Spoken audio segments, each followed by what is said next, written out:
What is up, everybody? This is your host, Colin Thompson. Welcome back to another episode of the Colin Thompson Show. That's Jack Connell. Jack, how you doing today, buddy?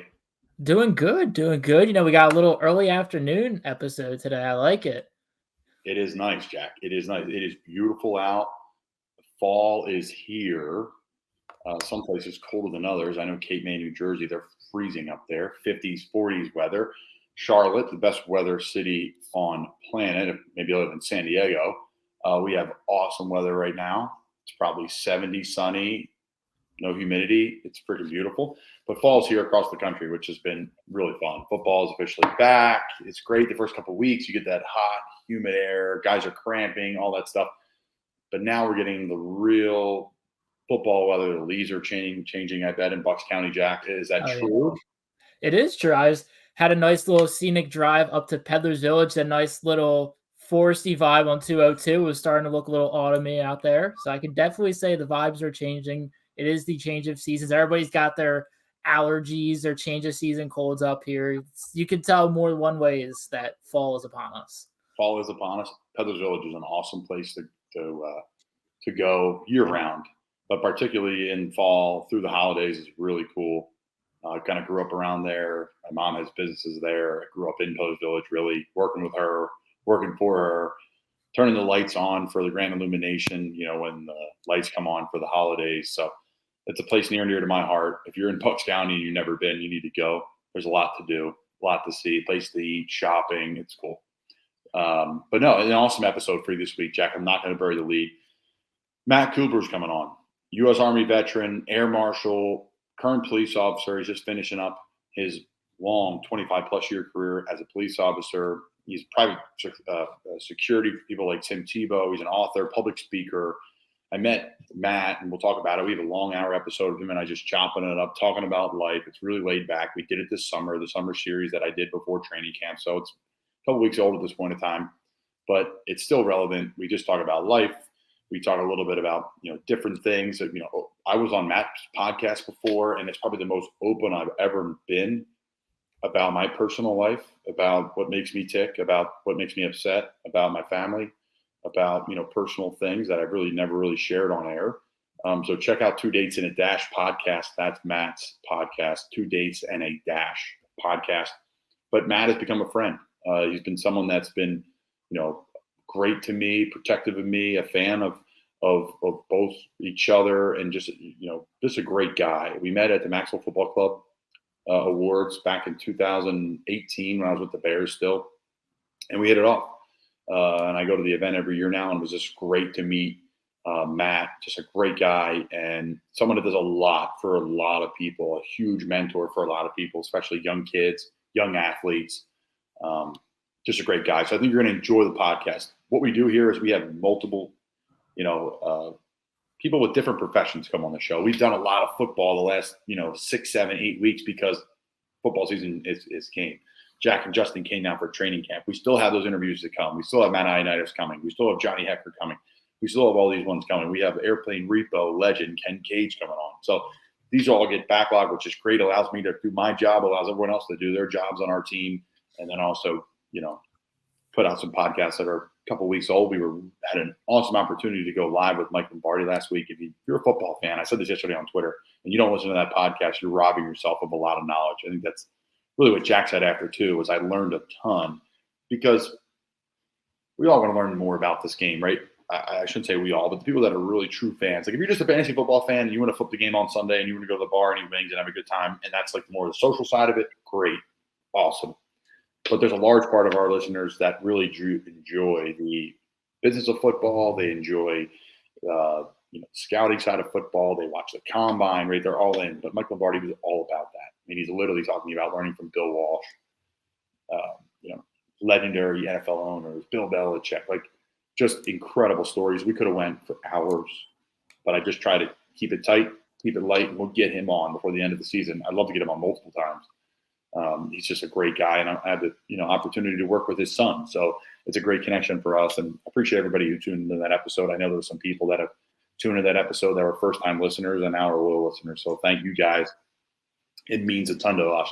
Jack, your birds, man, they look good. I've said it privately to you. right? Because you can't make things on air or calling this or calling that. But I said it probably too. I think the Eagles from day one, they have a really good roster, one of the best rosters in the NFL. They're a team that's going to be a playoff team. There's a team that's going to be able to contend for the grand prize at the end of the year. I think the roster's good. I think they have a lot of veterans. I think they have a lot of good players. I never understood the hate for Jalen Hurts. Really, his first year getting an opportunity playing last year and did a lot of really good things. And you're going to bet against that guy. People are still going to say, well, the team goes as Jalen Hurts goes. Well, to me, you're not an educated fan if you're going to say that. Yes, sure, you want it to look different last year, and you want it to be this like playoff quarterback and the Super Bowl winning quarterback type performance. But he took the Eagles to the playoffs. They were up and down last year. And the guy is one of the most hardest working people in the world. You think this guy's not going to get better every year? This is just a start for that player. So I laugh now at everyone going crazy about Jalen Hurts when I said it before to you, Jack, and I've said it to everyone that in my circle that I can talk to kind of quote unquote privately is they're a playoff, they're a Super Bowl contending team. And I think there's a lot of those teams. There's 10, 15 of those teams in the NFL. I'll say it about us in Carolina. I think we're in that same boat, right? Like everyone's like, oh, what do you mean? No, I'm pretty open about how I feel about things. We had a great win this week against New Orleans. We're focused one day at a time, all that cliche stuff, but it's real. But I just think it's funny that Jalen Hurts, Jack, just talk because, like, who bets against that guy? I wouldn't bet against him. The guy is a competitor. He's bet on himself multiple times, transferring, going to different places, coming in behind Carson Wentz, like all these different things. Like the guy is a warrior, and they have a great team. I know some guys on that team; they're great players. So, yeah, Eagles fans, man. I know you guys are an emotional bunch, but come on now. What do you think, Jack? I mean, they really have been sensational. I think the biggest stat that like people kind of really they mentioned, but like really wasn't talked about going into the season is this was Jalen Hurts' first season since I think he was like at Alabama, or first time in 6 years that he's had the same play caller for multiple seasons in a row. Because you have to think he had Sirianni for 1 year, then it was Peterson, then it was Lincoln Riley, then it was Saban or whoever the play caller was for Alabama at that time. Steve Sarkisian or Bill O'Brien, whoever was there at that time. But, I mean, he has truly shown it. I mean, even after week one, I would say after week one, I was like, yeah, he looked good. But I continue to see it and progress. And he has really just looked – there's nothing you can say negative about him at all. He has improved vastly with his accuracy. He is just incredible with his deep throw, which are the two biggest things that everybody in Philadelphia were harping on him about last year. Why do people think he would not work on those? Why people think that a guy who can deadlift 600 pounds and works out like it's his passion more than football thinks he can't improve his arm strength, I don't know. But I always said I think he can improve it. It's right there. And the accuracy, I think, was a concern, but he has improved so much in both those realms. And now everybody's going for, do we extend Jalen Hurts? When are we extending Jalen Hurts? It is truly flipped in the matter of, I mean, you look at Rossi and J. Brad went out, and I think it was either right after week one or right before week one. They went out, it was right before Monday Night Football or whatever. They played the Vikings. They were going around Willow Grove Mall asking, is Jalen Hurts the guy? Because there was a big Eagles signing. So there was like 100 or so Eagles fans. And they were still like 50-50. Oh, I don't know. He's not that guy. Like, what is the guy, though?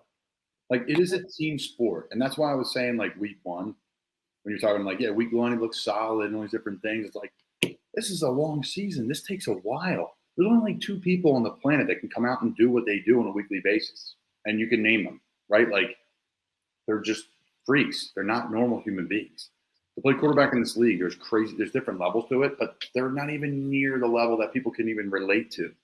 It's their mind, the way they calculate things, the footwork that it takes that I'm learning a lot about this year. Like the footwork on different throws, and okay, it's an RPO. Now I need to take it, like the details of their footwork. It's not just like drop back to pass. It's like crazy detail. So these guys have to do that and not think about it, and then throw the ball with people rushing at them without looking at those people rushing at them. Mm-hmm. It's the ultimate sign of trust and respect. And yeah, so huge respect for that position, as everybody knows, and I think everybody has it. But I just try to paint a picture every week or whenever we talk about QBs, like how far off they are compared to what people really think they are. They're on a whole nother level. They're better than you even think. Just the average guy in the league is ridiculously elite. So that's how hard this game is, though. And that's why that's the most important position in each sport is quarterback spot. But yeah, huge win for us this week in Carolina. Play the Saints, good football team. It's going to be a great division this year. Everyone's, rocking and rolling and kind of beating the crap out of different teams and each other and coming back. Atlanta came back big against the Rams. The Bucs are the Bucs, right? A tight game against Green Bay. Like, it's going to be a great division this year. I'm excited for what we got going on in Carolina. When we were 0-2, I was excited about it. So, I think, a lot of really good things are coming from this football team. And it's hard for me to come on here and say that after when you're 0-2. That's just kind of the world we live in. But that's just fact. I think we got a lot of really good players, a lot of really good coaches, and a lot of really big things to look forward to. So I'm going to bring in our segment matchups, which we've kind of put to the side. And I've been doubted as much on it, but I'm bringing matchups back. There's no better matchup than Wealth Advisory Services when it comes to managing your wealth, period. I've said it before on here before. All our sponsors are people that I personally work with, because I chose them or by family or by just choice. It's all based off of like things that we decided, things that I've worked with before, like even GEEK. Like I've used other companies and like I got screwed out of tickets. I couldn't resell my tickets after I bought them. GEEK's, it's been incredible to work with. And then they like work with us as a partnership. But there's no better matchup, and we're going to talk about matchups here and what we're looking forward to this weekend here in the NFL slate. What's ahead in the NFL slate? And I'm actually going to add a new matchup, Jack. It's going to involve the Hurricane, actually. So I'm going to write that down here.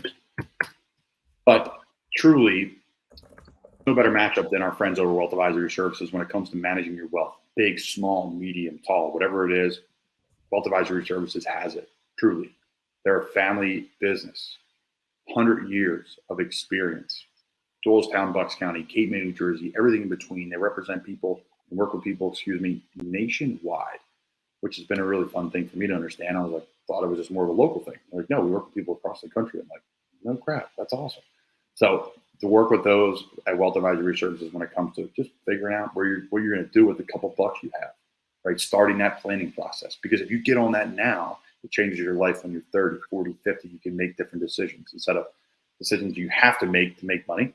It's more decisions that I want to make and things I want to do. Back end, 401k, retirement, working with your business. They do it all. WealthAdvisoryServices.com. If you don't know them, if you should. You should. So matchups this week. The matchup that I'm looking forward to watching this week, we have the Vikings. We have the Saints. They're playing over in the morning in London, which is fantastic. An awesome thing for NFL fans to wake up in the morning and get going and watch that. But the matchup I'm looking forward to this week, we've talked about different players in the Vikings O-line before. No one other than Brian O'Neill versus Cam Jordan. Cam Jordan is one of the premier defensive ends in the NFL. We just played him this week in New Orleans. He's big, strong, fast, extremely experienced veteran. Comes from an NFL family.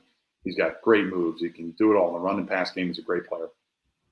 Versus Brian O'Neill, the right tackle for the Minnesota Vikings. If you're looking at the back of the defense, Cam plays on the left side, Brian plays on the right side, so they're going to be facing each other pretty much every single rep. So Brian O'Neill is Pro Bowl offensive tackle from the state of Delaware, went to Pitt, played tight end, put the weight on, went to Minnesota Vikings as a second-round pick, I believe. Brian was on our show over the summer, an awesome guest. I think he was our first week 1 episode, Brian O'Neill, Minnesota Vikings. So that's my matchup for this week. We got Brian O'Neill, the Minnesota Vikings, the right tackle, versus the left defensive end, Cam Jordan, for the New Orleans Saints. Jack, who's your matchup? And I actually have a few more here as we move forward. So my matchup, I tried so hard to find a different one, but of course the homerism in me is picking Doug Peterson to go up against the Philadelphia Eagles defense for the first time since he was let go from the franchise or departed, however you want to phrase that. But that's just, Jacksonville looks so good this season. Their offense, Trevor Lawrence, Peterson is truly the quarterback whisperer, and T-Laws look sensational. Christian Kirk, after over months of everybody saying he was overpaid, looks incredible as a wide receiver 1 for them. And just going up against his former team, he knows how the core of this defense, Brandon Graham, Fletcher Cox, these guys tick. And it'll be interesting to see how he game plans against them and how he targets them. Granted, there's a lot of new faces there that he hasn't been around, but still, it'll be a great matchup to watch. I love it, Jack. And the other one I've said off the air to you, too, is watch out for Jacksonville this year. That's a great team. I have a ton of respect for Doug Peterson. A lot of people do in this NFL, the NFL landscape. So they loaded up this offseason, too. It's players, not plays. We're going to get into that a little bit. Players, not coaches. Firmly believe in that. Coaches have an impact for sure, but at the end of the day, the players have to go out and execute. Another matchup for me this week, obviously the Ravens-Bills game. Everybody's talking about that, right? But for me, it's Sean McDermott and the Bills defense versus Greg Roman and Lamar Jackson and the Ravens offense, right? Obviously, Lamar is having a great year. A lot of quarterbacks are having great years. But Sean McDermott's known as one of the best defensive coordinators in the league. The Bills kind of play their defense. It's cover 4. They got big people in the box. You get linebackers that can run and hit, and Edwards and Milano. They kind of run what they run. It's not like fancy. It's not all this stuff coming from all these different angles. So it's going to be interesting to see how they play Lamar, right? They've played him in the past, obviously, frequently because they're AFC teams. So, again, my matchup this week is Sean McDermott, the Bills defense, versus Greg Roman, the offensive coordinator for the Ravens, Lamar Jackson, and the Ravens offense, because there's a lot of new additions to the Bills defense. There's some new additions to the Ravens offense. You can flip it too, right? What's the Ravens defense going to do at home versus oh my God, why is his name slipping? Josh Allen. Josh Allen. Thank you, Jack. What's the Ravens defense going to look like versus Josh Allen, right? At home, it's going to be loud. Ravens are going to be bringing that cover 0. They're going to bring in blitz from all over the place, right? So it's going to be fun to see the whole matchup, the entire game, but just to kind of get in the nitty gritty of something I'm really watching. Sean McDermott's a Philly guy too, so I got to give him a shout out. Can be interesting from there. I'm going to move on from my previous one about the Hurricane. We're not going to discuss that, but we're going to move on to Bus 1, Jack. Bus 1 members deserve boxes of fudge, and there's no better fudge and sweet treats across the country than Fudge Kitchen. Fudge Kitchen, the original Fudge Kitchen, shipping fudge and sweet treats across the country, right to your house, USPS, right to your door, fresh wax paper. They wrap it in. It lasts forever. I'm not looking forward to the bye week, Jack, because I absolutely love the season. Like, I love it. And I love the routine of it. And the grind. It's awesome because we have a great off season too. It's great balance. But in the bye week, I'm going back and getting some fudge. But you don't need to, though. I don't even know why I even say that, though, because I can just have it shipped. Maybe I will this week. You got to win.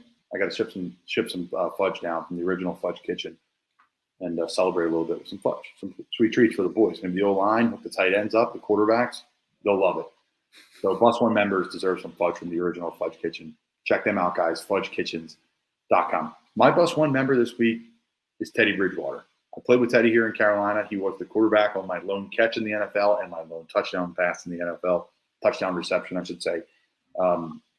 Teddy B was great. I love working with him. Extremely knowledgeable quarterback, work hard, grinder type guy.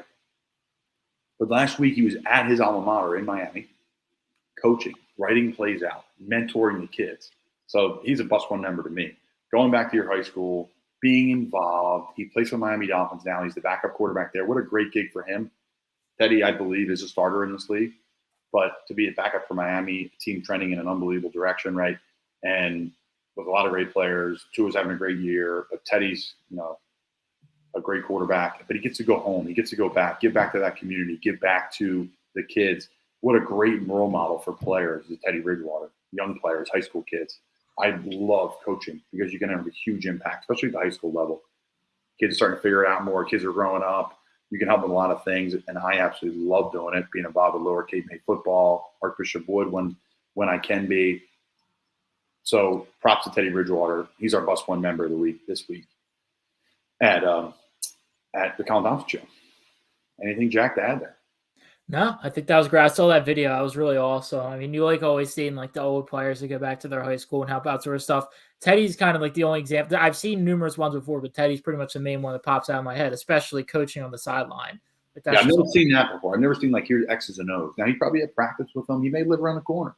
Mm-hmm. He may live around the corner.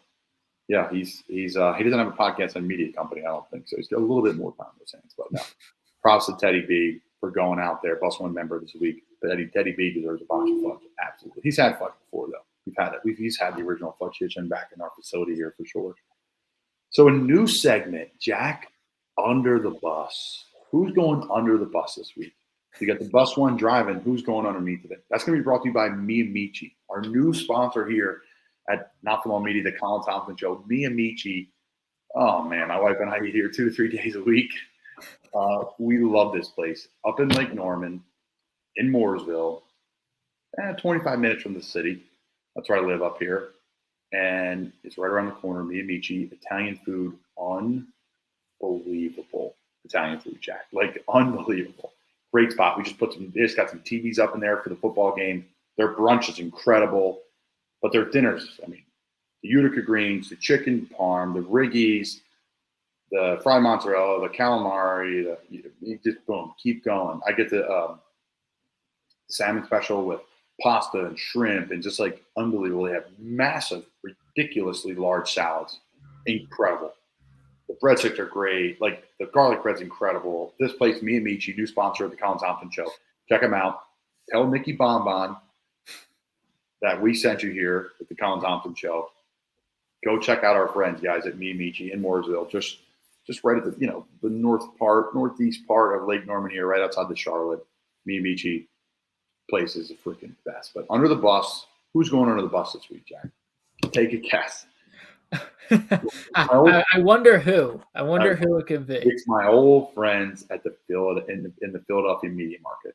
Philadelphia Media Market is getting thrown under the bus. Some, and I was a part of this market, and I guess you could still say I am. You know, we have the show, we talk Eagles. I have a ton of friends in this business. I'm even going to rip off one of my friends because I was like, this is where I played at Temple.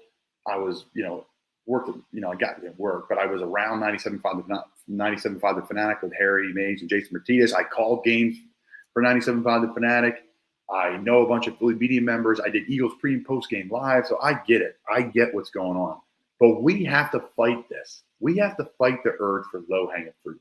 So who's under the bus this week, Jack? It's the Philly sports media, solely for the pure fact that they just couldn't give up the fact that players on the Eagles still like Carson Wentz.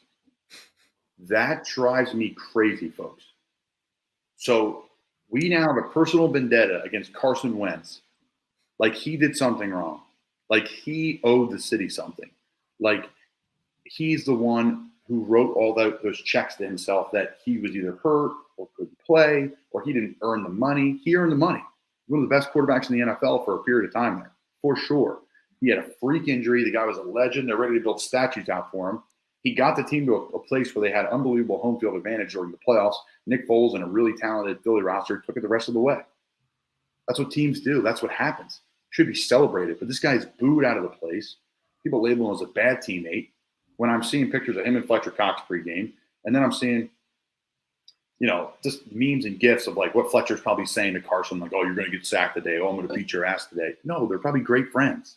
Like, I get it, and I get Philly media is trying to create something. I understand that. It's a part of it. But I'm looking at a picture here. Kelsey and Carson Wentz traded jerseys. I mean, talk about their relationship, center-quarterback relationship for years.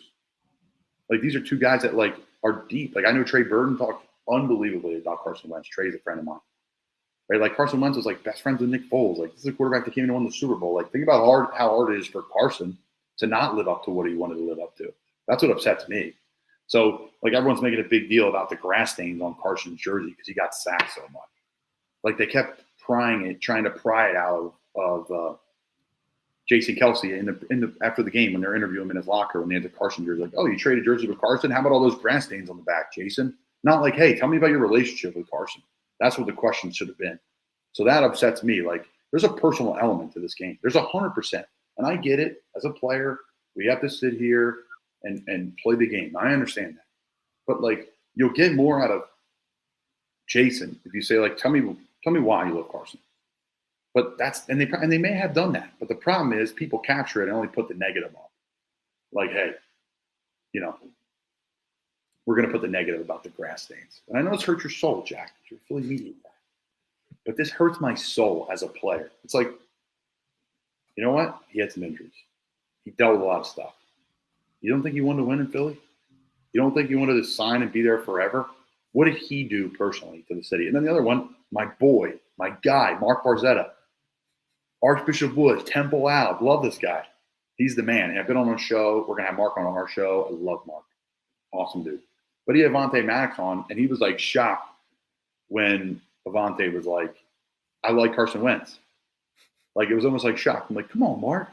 What do you mean? These are former teammates. These are guys that go to battle together. These are guys that won Super Bowls together. So, he said he actually misses the former quarterback, like actually misses. Like, we're shocked by it. He misses the former quarterback because they're friends. This is a business. I get it. We're all part of the same union.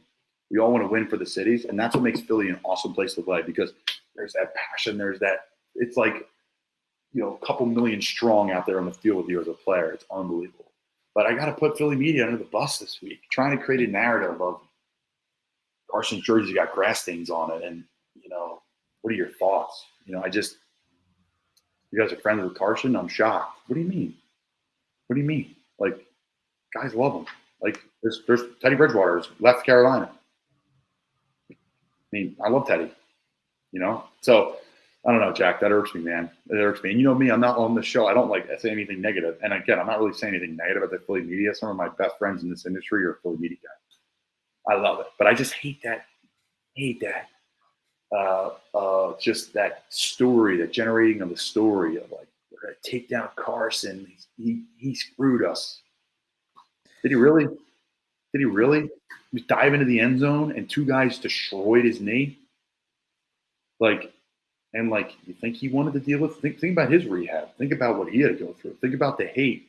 Somebody hates me because I just got my knee destroyed, and like how it hurt him, and probably took a step off his throw and a step off his feet. So I don't know, man. Something about injuries and all that kind of hurts me the wrong way. So that's who goes under the bus this week, Jack.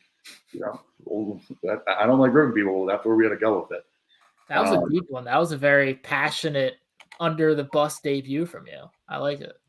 Yeah, Jack, not just the chalk, pat everybody in the back, Colin Thompson, like we always do. So brought to you by me, Amiche. On a positive note, oh my God, I'm going there for dinner tonight. We are. It's fantastic.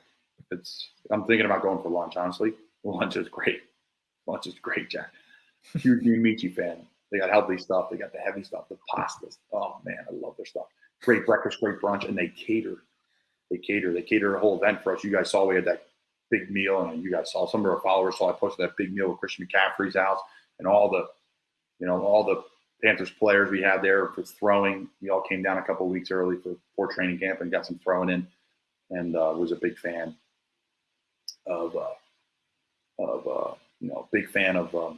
me, Amiche. Huge fan of me, Amiche. Love their stuff. Great people. Family ran business. Absolutely love it. New segment on the show, Jack. We're going to be pouring some out. We're not going to be pouring some Som Sleep out, though. The new segment is going to be called Pour Some Out.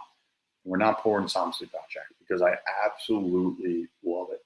It is the sleep product that helps me fall asleep, stay asleep, and get up in the morning, rocking and rolling, ready to dominate at practice, ready to dominate lifting weights, ready to go.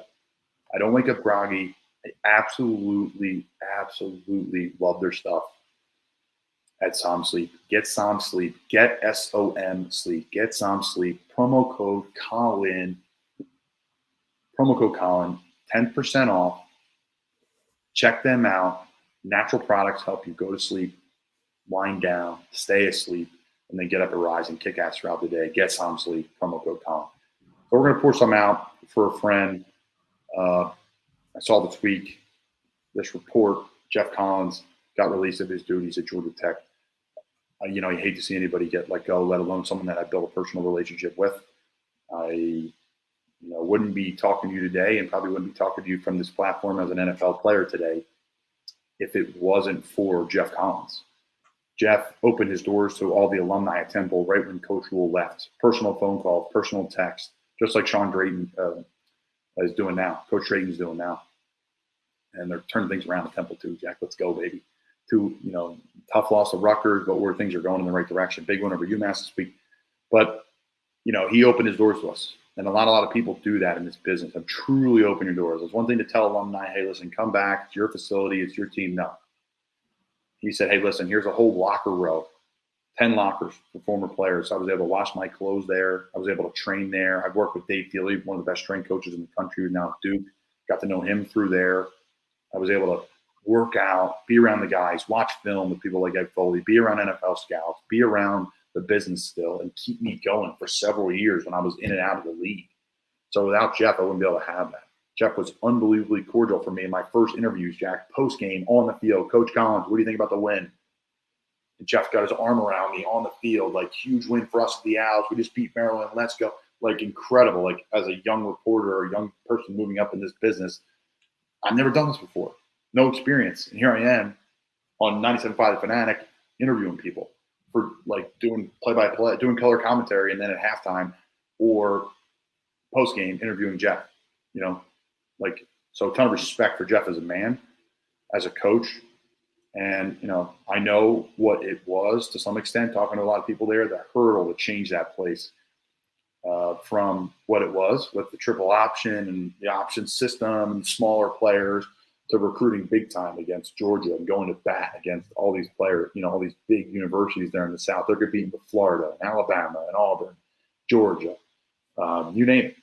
They're in the hotbed there of recruiting. They're in literally the heart of it is in there. So Jeff will get another job. Jeff will have success. And he's been just unbelievably loyal and just great to me personally and my family. So I wish Jeff Collins, we're going to pour some out. We're not pouring some Som Sleep out. We're going to pour a little bit out for Jeff. I wish him nothing but the best of luck, but he's a NEEK. He's going to land on his feet. He's going to do unbelievable things, and he'll get another big job again because he deserves it. Huge Jeff Collins fan. So best of luck, Coach. Appreciate all you did for me. I wouldn't be in the NFL again without the opportunities that he was giving us and giving me. A lot of former players can say the same thing. So some somber stuff, Jack. We're throwing people under the bus. We're pouring a little bit out. We had bus one. We got to bring it back, though, Jackie. We got to bring it back, though. What's on your mind, though, Jack? You got a lot going on right now. What do you got going on? You got school. Take our listeners into what's going on in Jack's personal life, because Jack is just one of the many members of we have in Not For Long Media, the heartbeat, you could say, of us here at Not For Long Media, as well as some other members. But you got a lot going on, man. Tell the team what you have going on in your life right now. Tell the world. So, I mean, I got school, the lovely Penn State Abington, second to last semester, if everything remains the course, hopefully. Penn State undefeated, by the way. Shout out to Pat Kraft and Penn State football. Could have been a bus one member this week. Yeah. I'm not, I'll say, I mean, I'm sure Pat Kraft, I don't really like Penn State football that much. Hot take. I used to not either, Jack. I used to hate him. But now Pat Kraft's there. Let's go State, baby. I'm a free agent, man. I am a free agent. I had an LSU hat on earlier. Once Florida cut me and said, you're done, medically ineligible, it's over, crew's over. You should never play football again. I was like, I can't do this anymore. I was so invested. I was Gator for life, met my wife there, and then they broke my heart, Jack. So I'm a free agent, man. You got that going on, Penn State Abington. What else you got going on? I've been helping out with Ross Tucker. I help run his social media, the Ross Tucker Football Podcast. Been doing the social media for that, so that's been a blast. Interned with Ross starting the winter of last year, and I've just remained helping him out, so that's been a blast. And Ross then, is a stud, man. Like, how big is he in the sports world? Tell our fans. I mean, it's huge. Oh, he's huge. Runs podcasts with DraftKings. He's on WIP for the Philly fans.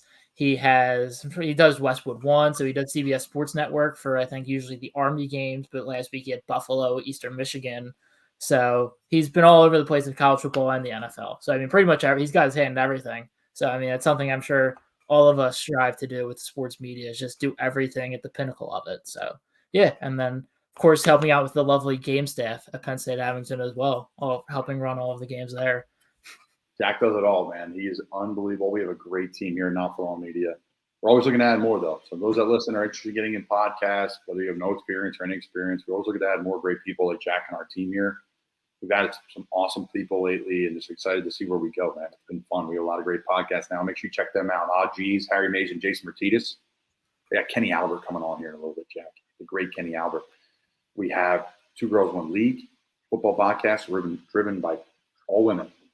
We love what they got going on, a new show. We have Breaking Bats with J.A., Justin Ayers. A lot of people know to listen to this show, and then Brian O'Grady. We have a couple Wade in the Weeds to grow too, brought to light, a few other things cooking there too. I didn't even told Jack about that, but we got more coming with that, Jack. Sorry, buddy. So good things coming. There's always so much to tell, Jack. I always forget half of it. There really is. I mean, we always end up we'll always have our meetings and go over everything, and then afterwards I'll text you 3 more things I forgot this, and this, and there's always so much going on here. We keep it going. We keep it rolling. We keep it going. We keep it fun. I absolutely love doing it. I love doing this, though, Jack. I love talking about the bar of the week, baby. The bar of the week, brought to you by our friends over at GEEK. Listen, if you can't go to a bar of the week, you might as well go to the game. No better app. Trust me. Again, I don't just I'm not like, oh, whatever, we'll take you. Sure, if somebody wants to work with us, great. We'll work with you. We'll build a relationship. No, these are all products that I absolutely love working with. SeatGeek, promo code Colin Thompson, COLINTHOMPSON, 1L, the only way to spell Colin. Full name, punch that in. 20% off, or $20 off, Jack, excuse me. $20 off any, or 20%. I forget what our deal is now. Why am I brainstorming? $20 off your first order, $50 or more. Use code Colin Thompson. There it is. The great Jack Connell. That's why Jack makes the big buck for the show, baby. Leave it. I do everything off the top, so I'm just boom. I just let it rip. I just let it roar. I want it to be natural. I just can't stand the word from our sponsors. I can't do that. I can't do it. I don't want to do it because I want to keep the show engaging and fun. A little bit about sponsors. Appreciate you guys. Thank you again. SeatGeek, punch the promo code Colin Thompson. Colin Thompson, full name. Can't go to bar of the week. Might as well go to the game, Jack. Our bar of the week this week is none other than the great Shots and Giggles in Key West, Florida. They're finally up to bat, Jack. I've been holding it back. The hurricane's on the way. There's no better place to go to a hurricane party than Shots and Giggles in Key West, Florida. I'm not going to reveal the score yet, but it could possibly be our first perfect bar score. And I'll be transparent. Uncle and Aunt own this bar. I spent many a days, many a nights, and maybe some early mornings at this place. I love it. It is home away from home. It's an awesome place. It's a family business. It's a locals bar. It's the place where when you go to a town and the first day you're like, oh, I'm going to go to this bar and that bar. I got to go here. Someone told me to go there. This is great. It's huge. And then at the second day, you're like, okay, where do the locals go? That's where I want to go. Where do I want to hear stories of fishing tales and old bar stories and old Key West stories and stories about how people ended up in Key West, the locals that live there. Because no one really is from Key West. I shouldn't say that. There's conks. There's people that were born and raised in Key West, but the vast majority of the people that work and live in Key West are not from there. So how'd they get there? There's no better place than Shots and Giggles.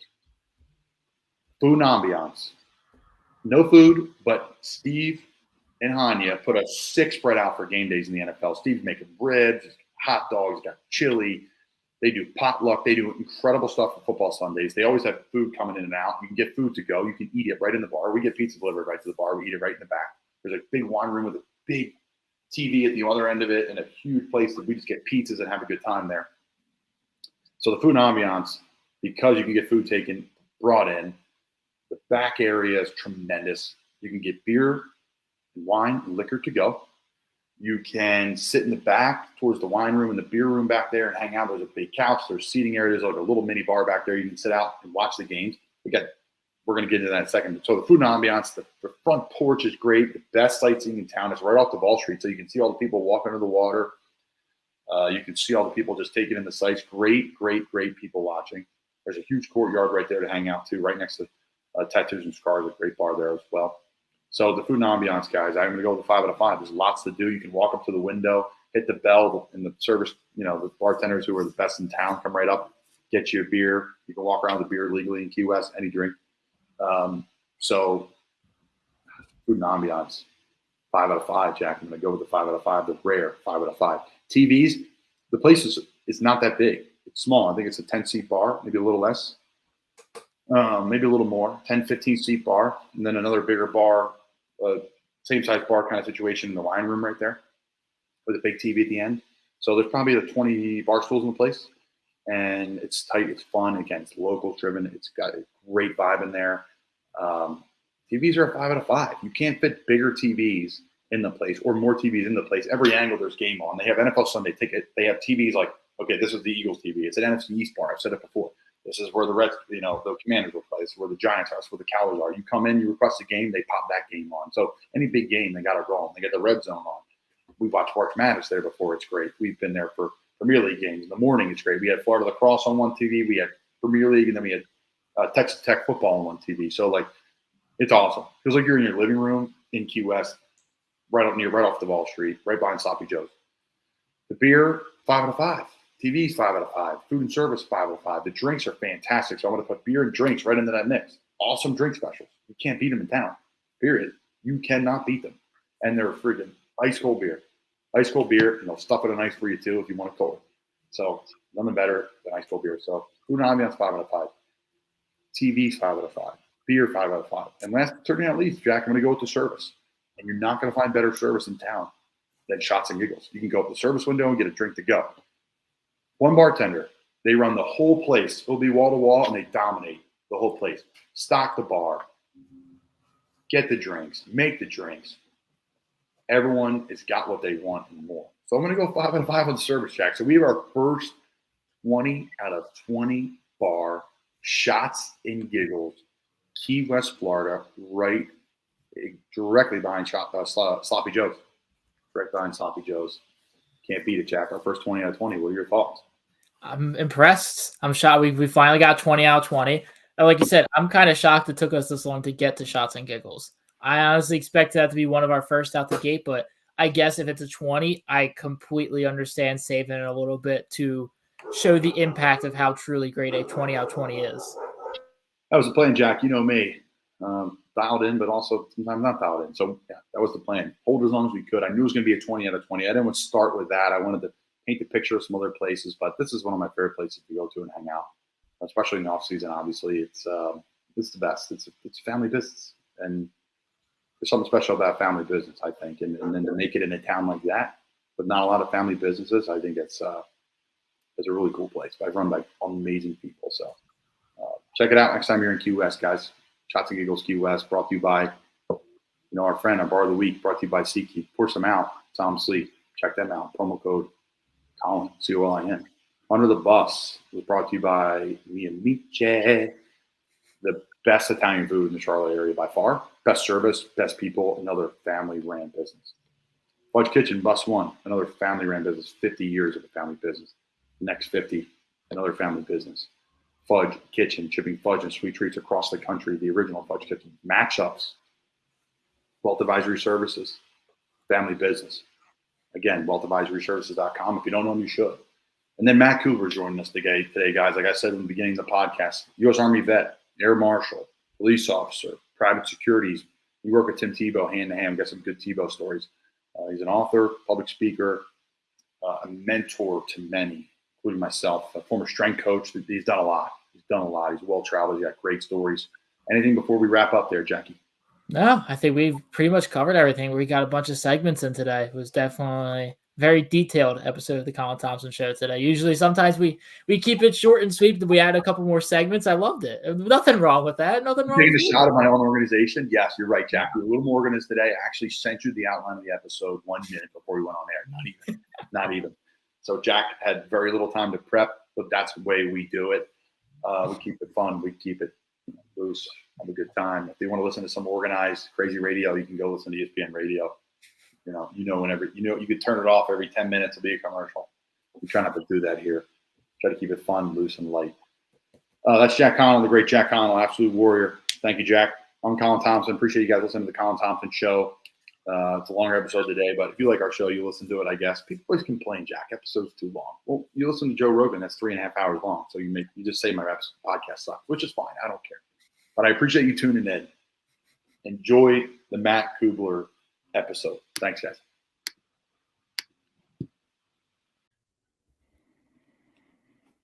All right, so the great Matt Cubbler is joining us. Matt, how we doing, buddy? Hey, pal. How are you? It's great having you on. And these are fun episodes for me because these are the summer series that these will come out in season or they'll come out during training camp. And we're doing this July 11th. But Matt's a great friend who says, hey, can I come on the pod?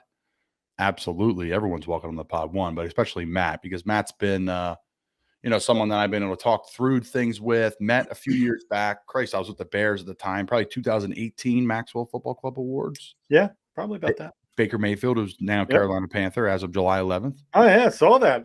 We met Baker. I met Baker that day. I'm sure you did as well. He was great, enjoyable. Looking forward to, getting to know him. And we have a great quarterback room in general. But these are the fun ones, like literally just got out of the gym, running around all day, slamming pasta and like a turkey, whatever sauce, just to get some carbs in me and then ripping podcasts out for the next couple of hours. But I love it. I appreciate you joining us, man. What's going on in your world? Because I know you got your hand in a little bit of everything. Well, first of all, 351 days till I retire from law enforcement. So wow. Not that I'm counting. but 29 and a half years it'll be when I'm done, and I'm ready. I'm digging it. I'm excited. Next chapter of my life. I don't know what that looks like yet, but I can tell you it doesn't include being a cop and wearing a uniform and clearing up everybody else's life problems. Can you speak about your property publicly, what you purchased? Yeah. So what I've been doing, just like you're preparing for the season, I'm preparing to sell a house. So, when you own a house, and I don't know, once you get older and you have kids and life takes over, things that may bother you when you first buy a house don't really bother you 10 years later, like a stain in the ceiling or like the deck's not necessarily stained every year, like that kind of stuff. You just like whatever. Well, now it's when you're selling your house, that's the holy shit, I got to get all this stuff done because someone else is going to give a crap about it. So that's kind of where I've spent the last, I have up until the end of this month of putting the house up early. We're not moving until next June, but with the way that I'm reading the market, I can see that there's going to be a bubble that bursts here soon, and I want to make sure I capture it as much as possible. We'll rent or do something. We can live in a tent for all I care for the next 10 months. But yeah, and then we're moving to Missouri, and Southwest Missouri, and a little town called Nevada. Looks like Nevada, but they say Nevada, which is about 15 miles from the Kansas border and right in smack in between Joplin and Kansas City. And I bought 30 acres and little, and you'll appreciate that because football's a brotherhood and so is the military. And when I went through basic training and intelligence school and then stationed in Germany and then the Gulf War, my best friend throughout all of that was a guy named Toby, and we've been best friends ever since.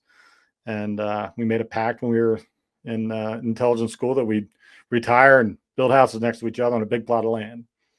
Well, he he lives out in Nevada, so it's a little easier for him since he's there. But I bought 30 acres and basically I texted him and said, "Your move, motherfucker."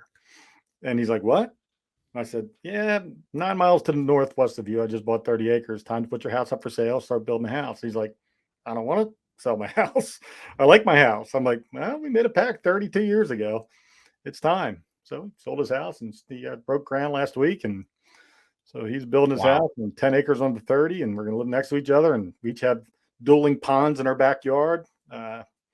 We'll fish in each one of them. We're going to raise animals and just enjoy life. That's awesome, man.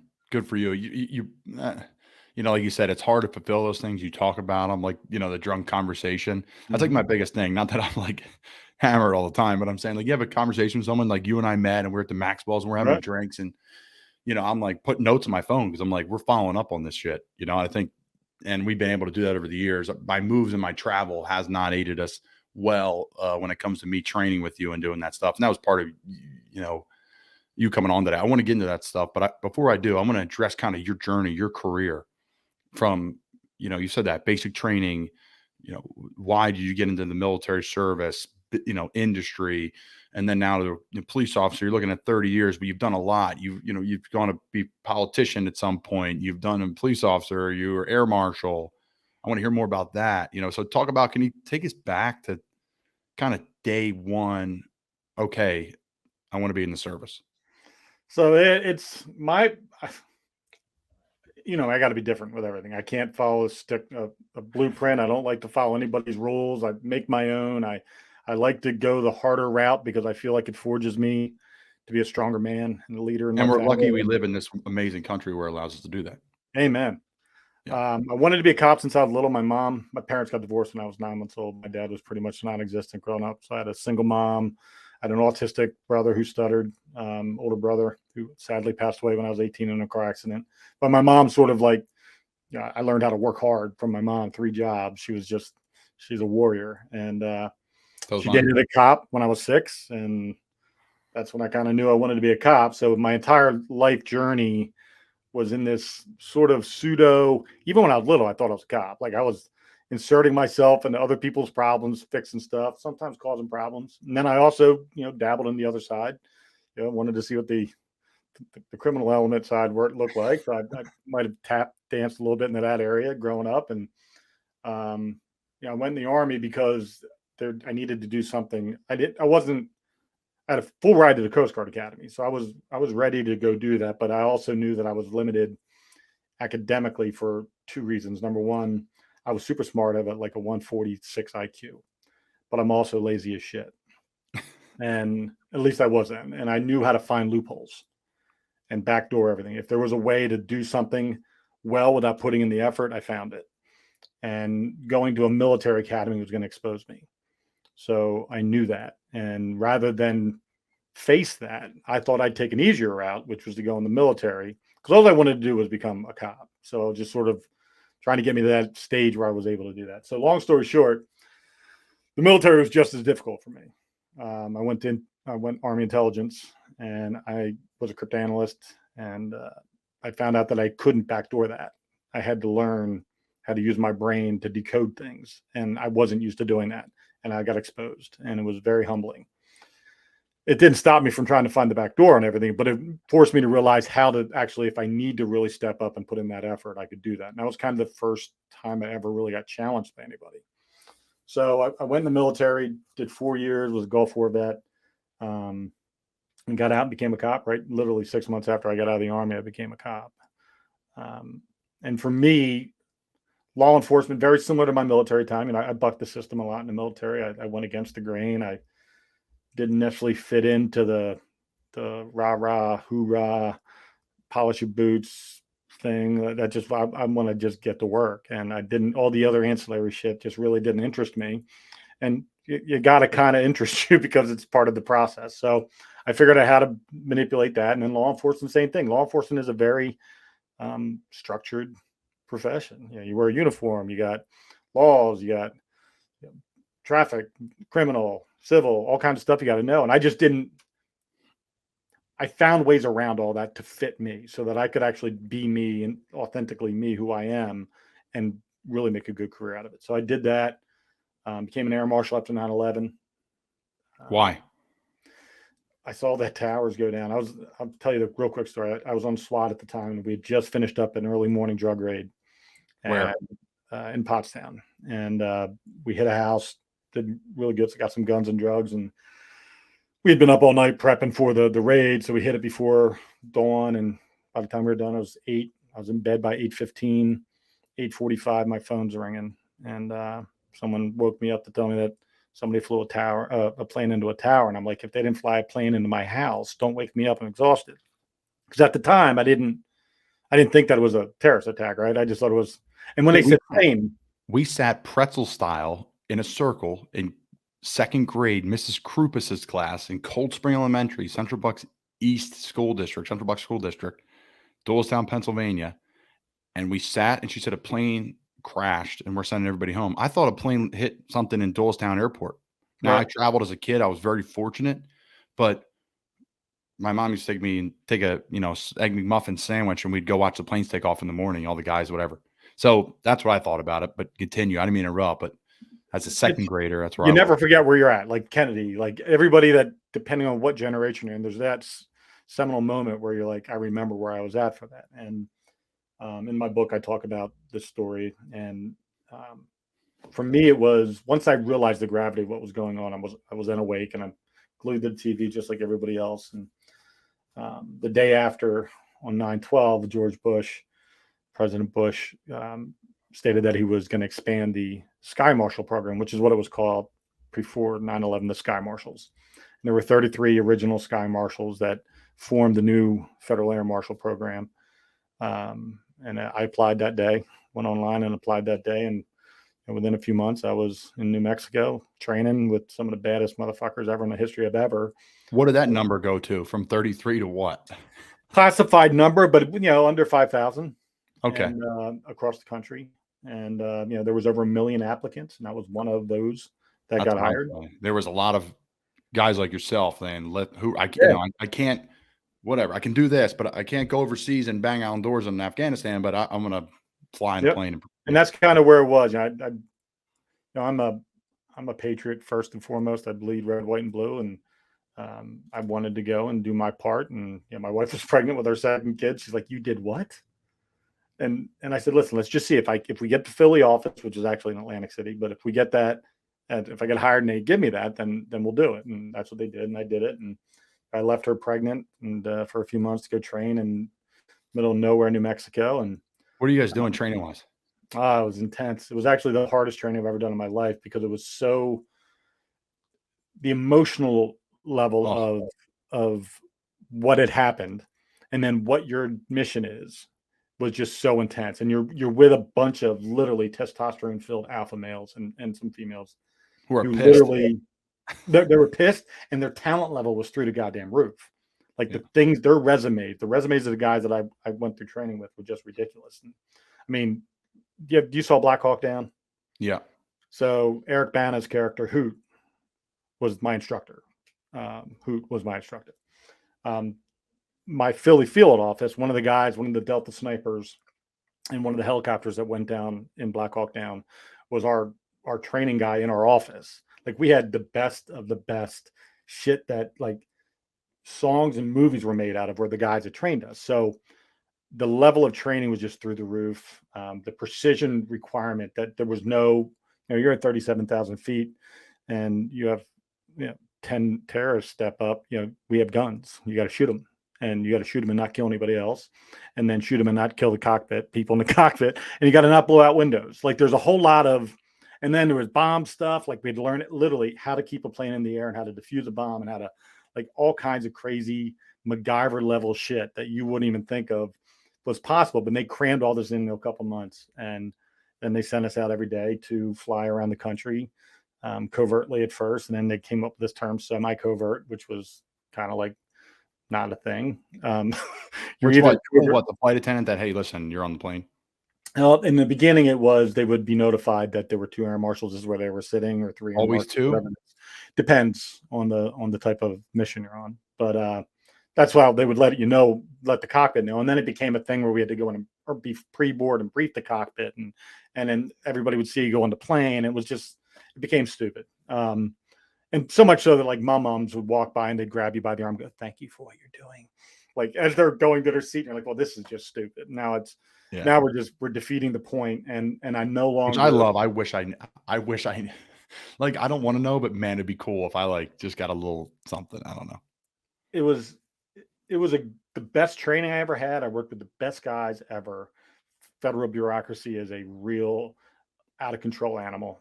That was more than my non-rule following personality just didn't mesh. Once it became silly, then all of a sudden I became the rebel, like full on rebel. Luckily I had an opportunity to leave and go work for another department in Collegeville, where, I'm blessed to have a boss and guys that I work with that allowed me to start my business and grow that and become more than just the identity of the guy that wears uniform every day. And so it's been a great 29.5-year journey with a lot of additional, I have ADD. I need to constantly be thinking and moving. So it's been the last 17 years have been phenomenal. Okay. Air Marshal stories, anything that you can share, any altercations, any good stories from traveling? I mean, I've been all over the world. Bob Boone's sister was a flight attendant on our flight. So for a few times flying back and forth to Paris, we would go on like a month rotation of the same city. Twice a week, we'd fly back and forth to Paris, or wherever. But she was on the flight, so we had a lot of good talks about that with her. We had a guy that was and they would put us on flights specifically, and not to give away tactics, but a lot of where you would think of an air marshal would be on a flight, it's not always where the plane's going. It's what it's flying over. Yeah. It's who's on the plane. A lot of mission is driven by those kinds of things. And one time we had a guy that was on a known watch list that wasn't enough to not allow him to fly. But he got up and did some things in the middle of a flight to San Francisco where he was, when the seatbelt sign would come on, get up and walk and pray in the middle of the aisle. Was reading a flight manual for that plane, like how to fly the plane, like things like that was intentionally attempting to get people nervous and then to see if the air marshals were on board and what they would do. We kind of had an idea of what their tactics would be, so we were prepared for that. But that's those kinds of things happen a lot. And you're just holding your water here, like, nope, we're not going to expose. We're not going to expose. And then we changed our seats to get a better vantage point. Like there was some open seats in different parts of the plane so that we could have a better vantage of what he was doing. And then he got brought in for questioning the minute the plane landed. And so yeah, stuff like that happened a lot. You know, a lot of drunken, Vegas flights, people wanting to open the airplane doors in the middle of the flight and stuff like that you can't open it. It's impossible. The vacuum seal on that, you would have to, it would take a fork, you'd have to have a tow truck with a tow chain and yank the door off. There's no way a human being can open a plane door at 35,000 feet. But people don't know that. They panic and they're like, oh my God, the guy's going to open the door. We're all going to get sucked out and die, just like on the movies. But that's not really how it works. But yeah, it was just the federal bureaucracy. We'll just go there for a second. We used to train all the time, hand-to-hand combat, de-escalation, verbal techniques, firearms, lots and lots of firearms. And I just remember early on, probably a year and a half in, once the 9/11, everybody's all patriotic died down. So did the federal government's budget for us. And we used to have a certain type of round that was a little safer to shoot inside an airplane versus one that I would carry on the street as a cop. And we would train every month, and we did all this stuff. And then all of a sudden that dried up, and then it was training every 3 months, and then it was once every 6 months, and then the type of ammo we carried changed because it was cheaper to buy this ammo versus the ammo we were carrying. And I'm like, man, this is going downhill quick. And it became less about stopping a 9/11 and more about making people feel safe.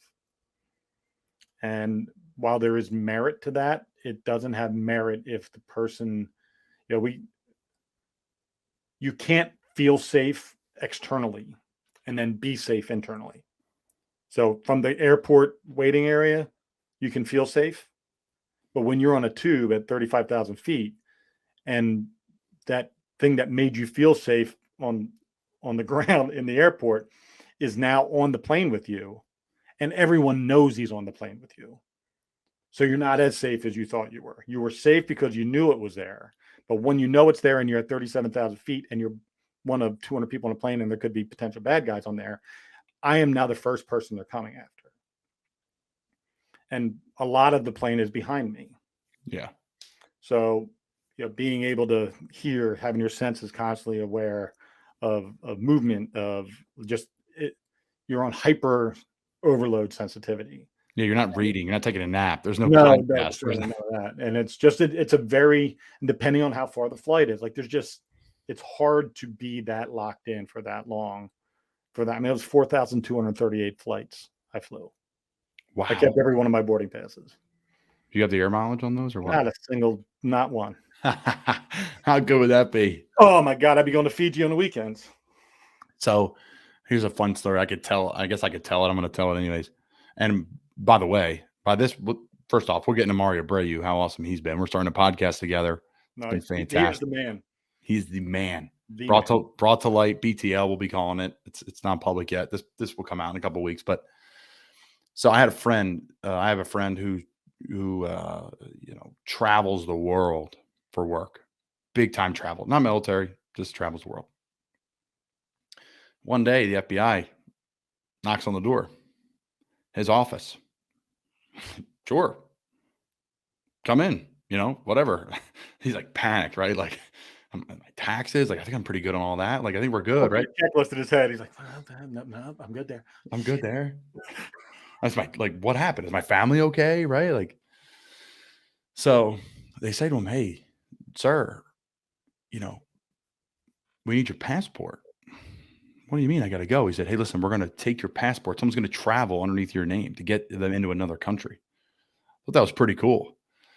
And then they gave him something else, and he ended up traveling for work, or he didn't travel for 2 weeks for work. He didn't have to. And they set it up with his schedule to get that person in the country safely underneath his name. I thought that was pretty sweet.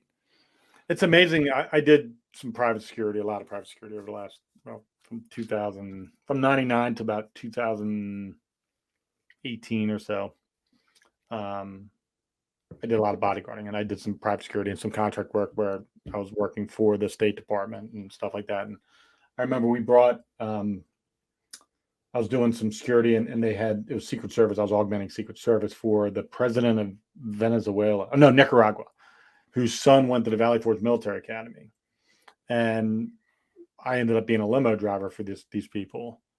And one night they wanted to have their kids go down to South Street and have a good time. So the State Department got them all fake IDs. Like not a single one of them was 21, and got them all fake IDs so they could get into the clubs. Like it's the amount of, listen, I think it's cool, but it's also kind of fucked up. Like you're like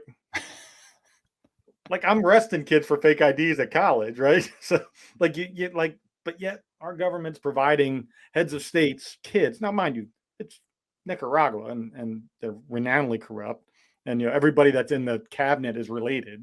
It's not like there's, it's like the brother-in-law, the cousin, the nephew, they're all Secretary of Defense of Commerce or whatever within their government. So it's not necessarily legit. But the fact that we're providing state identification cards, fake ones for family members so they can get into bars in South Street in Philadelphia and get hammered is just, it's just mind-bending to me. And there's a lot of things in the world that I get frustrated with. And some of it's outside of my realm of control.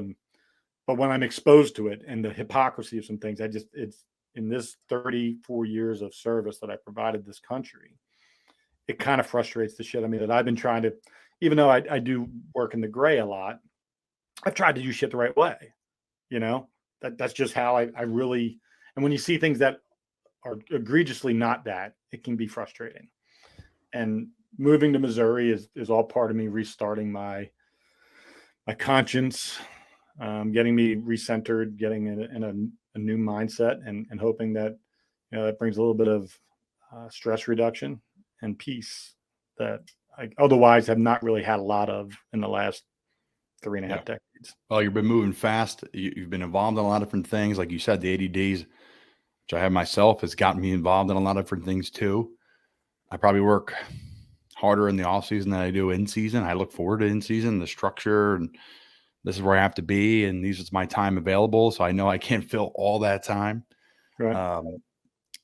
I'm happy for. I know you're like, I'm checking out, and I'm looking forward to you checking out. But I'm looking forward to when you check back in and you write a book or a podcast or whatever that may be. We know you say you're checking out. You will check back in. Matt Cubbler is. No doubt.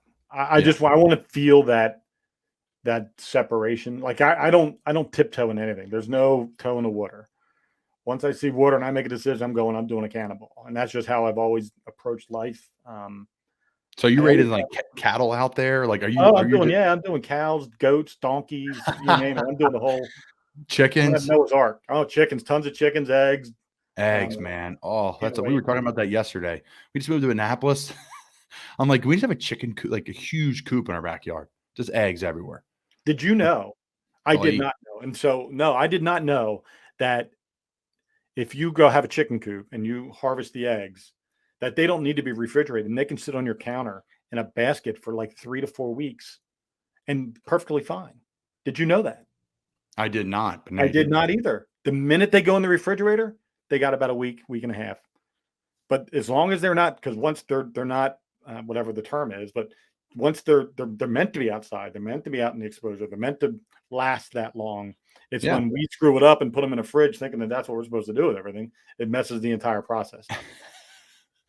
Who knew? I could do it, man. I would love to do it. I would love to do it. Good for you. I cannot wait. Okay, the Tebow jersey behind you. People will see this. Got 2 of them. National champion. There's actually 3. But 3. And a Tommy. Well, it was Tommy. That's a great story. But all right, go Tommy first. So Jim Tomey is my favorite baseball player of all time. Played for the Phillies, played for the White Sox, played for the Indians. Maybe another team. Orioles too. I think at the end. Just a class act. Like when he showed up in Philly and went down to when they were building the stadium and met with the union guys and just went down and got dirty Philly. With people. Philly. My uncle met him. He put a water softener, John Rice Water Solutions. Shout out, check him out. He put a water softener in his house, and he said that was like one of his best days on the job meeting Tommy. Well, I asked, that was like a Father's Day gift, the jersey, and we went down to Camden Yards to see an Orioles White Sox game when he was playing for the White Sox.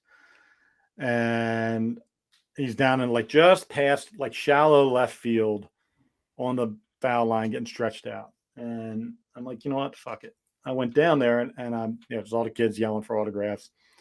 and I'm 6'3", and I should feel bad about this next part, but I don't, not even a little bit. So I yell, "Yo, Jim!" And he's laying on his back, and he looks over, and I'm holding my jersey up, but the kids don't see that I also have my badge. And I'm holding the badge with the jersey, and he looks up and he goes, "You want that signed?" I said, "I do, sir." And he goes, tells this guy, let him up. He walks over, calls me down to where he's at. And there's all the security, the ushers and stuff, wouldn't let anybody else go over. And he goes, "Where you a cop at?" I said, "Outside of Philadelphia." And he goes, "I just want to tell you, I fucking love you guys. Here." And he signs the jersey and goes, "Thank you for what you do. You make this world a better place. I love you." Gave me a hug. And up I went. And all the kids are looking at me like, how in the hell did this guy get down? Like they had no idea, but I was holding my bag. So that's my Jim Thome story. And it's one of the greatest stories because I totally gypped the line. I manipulated the kids. I did everything you're not supposed to do, but I needed that. Matt Cubbler. Sounds like Matt Cubbler. I'll say this. Our Breaking Bats, which is our baseball podcast, they will love that story. And we'll use this for their social. But, I have no problem with that. Some people say they do. But you know what? The amount of nights your significant other lays in bed hoping that you come home safe, the sacrifices you make, the sacrifices your kids make, sacrifices you make as a father, it's all part of the game. It's all part of this. It's all a part of the game. We get some unbelievable things in football this year.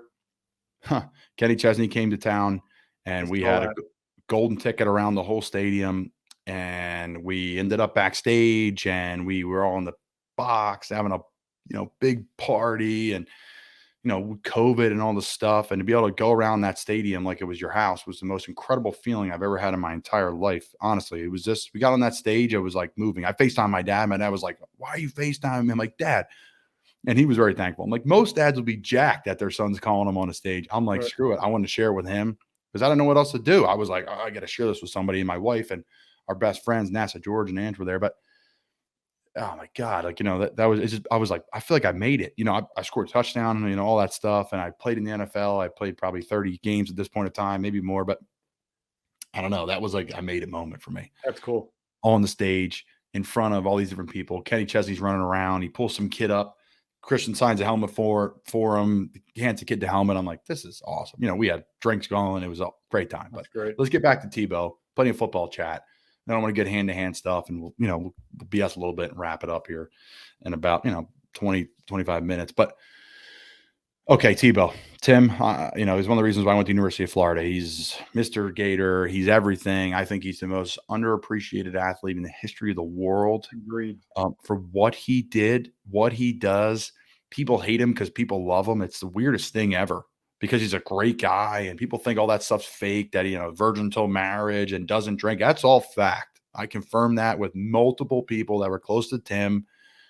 Like, he doesn't hide behind the shield of whatever, the Bible and all that. Whatever you want to think of Tim, it should be positive, and I'll never understand why.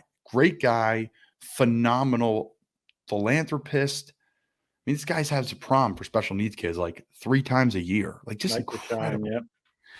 I mean, and how great of an athlete he was, and the fact that what he did to go to play to AAA baseball after not picking up a bat since what, high school, eighth grade, 9th grade, 10th grade, a baseball bat, one of the hardest sports on the planet. It's one thing to be a good athlete and a football player and be tough, and I'm not downgrading what we do, but it's a whole nother thing to gain the repetition to be confident in a batter's box. That takes decades of work. Some are more gifted than others, and it doesn't take decades, but for most, it takes decades, 20, 30. So I digress. I'm a Tebow fan. I was able to meet Tim a couple times, and he just was like, "Yeah, man, I'm just looking for a job." I never forget this. Florida State, 2013. I was getting ruled medically ineligible to play right after the game, and they were taking my scholarship away.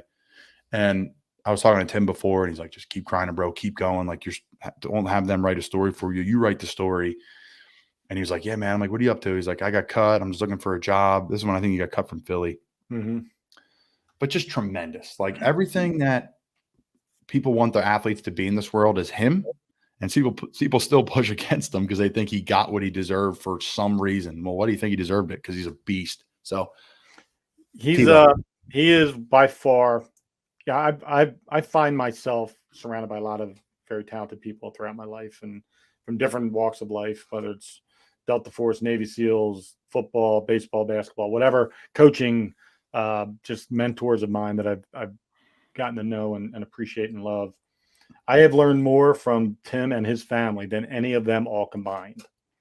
Maxwell Football Club's where we met when he won his first Maxwell Award, and I was running the show for the security, and I didn't technically do any security at that time for people anymore. I was more managing where people needed to be, but nobody wanted to do Tim because he was the weird Christian kid. So I'm like, fine, I'll do it. And we became close. His family is, call him his uncle, but he's Bill Hevner, who the sports building, the football building is called the James W. Hevner building at the University of Florida. Was his dad's roommate in college at the University of Florida. So he's kind of like an uncle without being related, bazillionaire. But just meeting the family, getting to know them, they sort of took a liking to me, and they would bring me in to do security for him throughout the next 4 or 5 years. And I was blessed to be in a lot of different spaces with Tim. I was at his first pro football game at Jacksonville when he was with Broncos. I was, the Jets game when he beat the Jets in New York with an overtime touchdown, the playoff win against the Steelers. Like, all those are memories that I have. And every single time I was with Tim and his brothers and his sister and his mom and dad and everyone else that was in that little inner circle. And I felt like, even though I wasn't part of their family or part of the history of that inner circle, I was at least in it and got to watch and see how they interacted and see the appreciation he had for the life that he had. And, my podcast is called 2 Dates and a Dash because of Tim. He would always recite this poem called The Dash whenever we would give speeches to kids or groups of people that, I was doing security for him. There was this impromptu Tim Tebow moment, and he would always refer to the dash. Your life is made up of 2 dates and a dash. The date you're born, the date you die, and the dash is the life that you live. And what are you going to do with your dash? And he would always challenge people to think about what are they going to do with their dash. So that's why I came up with the name of the podcast. And while I'm no longer in his inner circle and I'm no longer part of his life in that way, I still have connections with his mom and dad and his brother and sister. And I value that. It was nice being in that, but it was very, very difficult for Tim because he was so polarizing, because he had the talent. He was a proven winner. He did all the things right, except look like a pro quarterback, except throw like a pro quarterback. He won. He did things that in ways that weren't necessarily by the metrics that they were, the scouts or the coaches were looking for. And he never really got the shot for 2 reasons. Number one, as with anything, I think coaches are trying to keep their jobs. So bringing on a Tim Tebow as your starting quarterback with all of those things that are just quirky about his delivery, his everything, the intangibles no one else can touch. But those things, if you're going to put your name on a player that has all those quirks, you're going to end up probably losing your job if it doesn't work out. Number one. Number two, Tim Tebow as a backup quarterback is probably more disruptive than a starting quarterback because of his polarization, because people will go, if he's in Philadelphia and at the time, whoever was the quarterback, what if he starts to have a bad couple of weeks? They want Tim Tebow. Well, and Tim's not going to get in because he's not the starting quarterback, but now there's this talk, controversy, blah, blah, blah, that would come with Tim Tebow. And I think that's the thing that kept him from actually making it in the league, is nobody wanted to bring on the headache that comes with and the attention that comes with the Tim Tebow experience when you're not the starter. No doubt. And I'll say this. If Tim Tebow was the backup quarterback for the Ravens right now, I'm not saying right now, I'm saying in Tim's prime, right? Mm-hmm. The Ravens built a team. I said this too when he was in Denver. I said, the team is going to have to make a major commitment to Tim. What does that look like? Exactly what's happened in Baltimore. Now, Lamar has a better arm. Lamar threw for, I think he threw for like 400 yards in one game. Like, Lamar is a fantastic NFL quarterback, and I think he deserves more respect than he gets. So I'm put that out there because people say, Mhm. well, Tebow do with Lamar. No, Lamar's a fantastic player. All accounts, guys love him, which is what matters to me. So, but that team is built with tight ends, fullbacks, running backs, tough wideouts. Like it's a different offensive line, highly paid. The defense is really good. Mhm.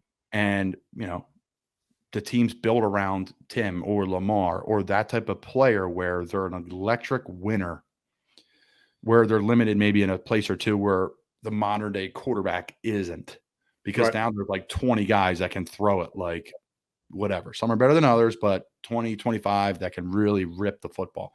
So I think if Tim got that support, now the GM's got to buy into it. The owner's got to buy into it. The head coach has to say, this is my one shot to be a head coach. And you're telling me I'm going to do it the way I've never done it before because of one player? That's a big, big pill to swallow. And I think that's why a guy like Tim never made it. Not that he's not a good football player. He's a great football And he player. would have won. He would have won. And And everyone says he didn't deserve this tight end thing. I still think Tim deserved it. I think if Tim went to a different team, a different organ, like I'm not saying there's anything wrong with Jacksonville, but like it was just too late. Like Tim came in too late, So like if Tim did that right away and made that transition, I think he's still in the NFL. I said H-back. I said he could be on punt. He's tough. He's smart. He does everything right. He'd be that grinder player. Obviously things didn't go great last year with Urban, so I think that's kind of a tough thing, and he got paired with Urban, but I mean, it's a good enough athlete to play on a lot of NFL teams. So, obviously there were some clips that didn't look good for Tim, but that doesn't make everybody has those clips, folks. But, Tim only got a couple of reps, and that's what happened. So I digress. He's not hurt. I'll tell you what, Tim will win in every part of his life because Tim puts all of his life into whatever he does. So his faith, his name, his reputation, his family, everything gets put into everything Tim does, and they don't do anything individually. Collectively, that family does everything together. And I think that's where that structure and that support system is going to help him. Just like with you, with all the stuff you're doing, your family's very involved in what you're doing. So having that connectivity with your family, I think has helped him immensely. Now, of course, now he's married to Demi, and she's got her own brand of stuff. So they're a powerhouse. They're going to be just fine. Tim doesn't need football. He's going to change the world. And that's what blows me away by some of my teammates. They have no family. None. And there's probably kids that you mentor, I know, and there's people that you helped up off the street. And I don't understand it. I don't know how I would make it. No way. No way. Maybe because I would have hit rock bottom and I had to push through. But I didn't hit adversity until I got to college. And I think that's how I got here. I think that's how I got to my 6-year professional football and the journey, because I was able to plow through it.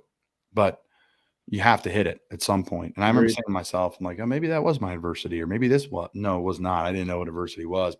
I tell people there's a movie, and I know we're going to get off a little bit, but there's a movie when we were Giants, or Remembering the Giants. I forget what the name, but it's a youth football, religious, there's some Christianity bend to it, but something with Giants. And there's a video with the coach telling the kid who doesn't believe they can beat this next team. And he says, all right, we're going to do this thing. And he tells them bear crawl from the goal line. And he says, with someone on his back, and he grabs a kid who's like 160 pounds, and he holds onto his jersey. The kid holds onto the jersey that's on the back. And so the guy's bear crawling it, but he's blindfolded. And the coach is like talking to him and talking while he's going. And he's like, just give me two more. And it's this whole, this battle between your physical pain, your emotional struggle, your fear, all the things that go into not succeeding. And this coach is just screaming at him, you have to go more. I need everything you got. Do not stop. Do not quit. I mean, he's like, kids like, my arms are burning. He goes, I know they burn. I need you to not care about that. But like this whole thing. And when it's all done, the kid collapses and he takes the blindfold off him and he went 100 yards. And it's that moment where it's the thing that you see in front of you that scares the living shit out of you, that can stop you from making that choice to commit. But when you don't see the thing that scares you in front of you, and you just have that inner voice that's telling you can, keep going. That's where when you hit rock bottom in that perseverance level, that's when it's when you see it and you think you've seen it. Like I ran across New Jersey, broke 6 bones in my feet, had a seizure at mile 40 to raise money for my brother who passed away. And I always thought I'd given my best at one or two other times in my life, but I really had never given my best until then. And when you know you gave it all is when you have nothing left physically, emotionally, or spiritually to offer. Like I couldn't have done another thing. And now that I've done that, everything that I do from this point forward is measured against that. So I know that I'm not giving my all in certain things. And I think it's important when you think about professional athletes or kids that are in high school that are trying to make the team. I had a kid at Max out whose dad brought him. He got cut from the 9th grade team, which means there's no other football to play. It's the only other thing left. It's 9th grade JV varsity. He was 5'7", like 140 pounds, no physical skill set whatsoever, orange hair, freckles, glasses. Like he didn't have anything really working in his favor. His name was Zach. And his dad said, I need you to get my kid stronger. So I said, all right, well, to get us, I said, why do you want to be stronger? What is it about getting stronger that you need? He goes, Coach, I don't ever want to get cut from anything ever again for the rest of my life. Well, there you go. He was just one right there that day. You're at the right spot. And he ended up being he was the strength coach and inadvertent strength coach for the high school team because nobody knew how to lift. We taught him all the proper techniques for lifting. He ended up becoming a starting nose guard on kickoff, on goal line, he was still 5'7", like 165 pounds, squatted 600 pounds, bench 400 pounds. Like he was just a beast. And he just said, I'm never going to get cut again. And he never did. Like that's the kind of stuff. Those are the stories that get me jacked and make me go, okay, no matter what I'm facing in my life, I wasn't him. I was never literally the picture of you got nothing going on. Yeah. Who made something because it was so important to him. We're blessed because of our size too. I think that's, and there's something to it. I was very fortunate. My dad was huge with my mental just prowess and how you carry yourself. And it's funny, you see some big guys when they're like younger, and maybe they're like in college and their parents weren't big, right? Or they don't have someone big in their life and they just act a little bit different. And my dad's a big man, was 6'7". He said, Colin, you're going to be a big man. You have to know your presence is felt, how you carry yourself is different, but it's also a tool. You'll be open doors up more. And we're very blessed. It doesn't make you less blessed if you're short or whatever. It's just in a certain, big guys kind of have that talk with each other because you stand out in a different way. Well, I know, and I mean that with utmost respect to someone that's not 6'5", but it's a real thing. It's a real gift. And I was lucky my dad, would coach me. I would say I grew up at a bar stool. I was on your podcast. I talked about that, but he would coach me. He's like, you're going to be at a bar one day and someone's going to nudge you because you're going to be 6'4", 255. And I'm like, Dad, I'll never be 6'4", 255. I'm the fat kid at the school who never takes his shirt off. He said, son, you're going to be 6'4", 255.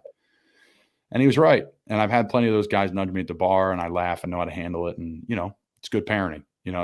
I'm fortunate. I was at a bar with my dad and he was taking me through scenarios when I was like 7, That's good, Dad. That's good dadding right there. Yeah. He's got, 6, 7 beers in a happy hour and I'm crushing whatever, man. It was good stuff. So Shirley Temple eating maraschino cherries. Oh my God, man. It was the good old days. So I'll do my best to raise my son or daughter the same way. So, all right. As we wrap things up, the real reason why I want to have you on is you've been involved in a lot of mixed martial arts and things with your hands and strength conditioning. And Christ, there's so many different ways to skin the cat nowadays, training wise. Every offseason I reinvent myself. I do different things. I try to be different. This year I've added a physical therapist 3-4 days a week instead of just training and lifting. I think it's given me a tremendous advantage. Even the 3 weeks I've been doing it, I feel like a different person. I feel like my strength is utilized more than ever, and it's been great. And I'll add something next offseason.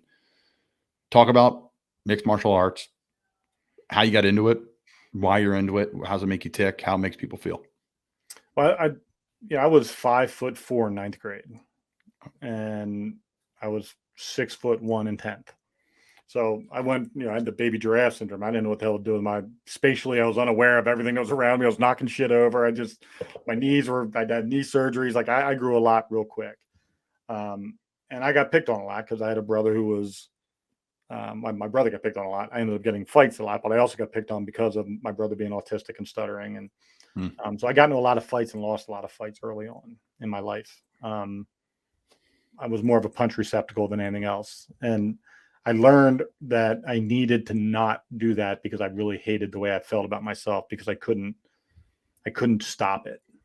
So I got into boxing first and foremost, just more so because it was a confidence builder to be able to go to a place and learn how to box in PAL league, police athletic league, and just learning how to do that. And then going into military and learning all the stuff they teach in the military about hand-to-hand combat and firearms and all that stuff. That was really my first killing seminars, like how to use your tools to end someone else's life or save someone's life. And it wasn't until I got into the air marshals that I really focused in on the value of not only my own talents and abilities, but helping others harness it themselves.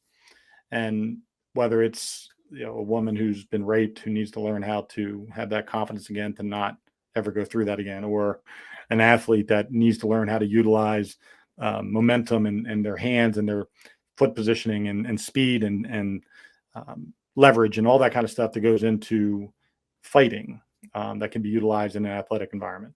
I learned Krav Maga, which is what we learned in the Air Marshals, which is an Israeli fighting system, which is basically cherry picking all of the great shit from all the different stuff between jiu-jitsu and Muay Thai and boxing and wrestling and grappling and all that kind of stuff, and lumping it into one thing. That's what they teach Mossad and the IDF in Israel. And we went over and trained there, and we had Hoist Gracie do our jiu-jitsu and our training academy.